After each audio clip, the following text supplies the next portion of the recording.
La revue de presse nationale avec encore Donald Trump à la une de vos journaux, mais un Trump apaisé ce matin. Il y a cette photo, une poignée de main avec Barack Obama dans le bureau ovale, c'est en une du Figaro.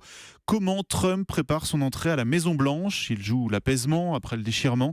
Il s'est aussi rendu au Congrès pour resserrer les rangs des Républicains, explique le journal. Trump assis dans le bureau ovale donc, puis Trump assis sur une grande table dans une salle de réunion. Cette fois, la photo est en une de Libération, il est en tailleur et ouvre les bras. Le titre, s'il tient ses promesses, 3 petits points.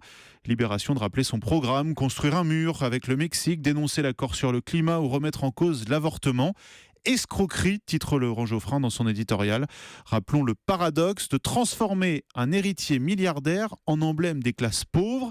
Et le Parisien de rappeler le patrimoine de Donald Trump, 2,8 milliards d'euros d'actifs immobiliers, 267 millions de golf, 32 millions d'euros d'avions et 27 millions d'euros de vignes notamment.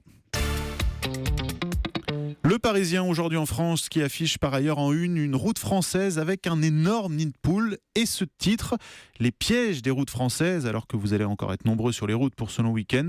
Le journal révèle une étude de 40 millions d'automobilistes qui dit qu'il y a 31 000 signalements de chaussées dégradées.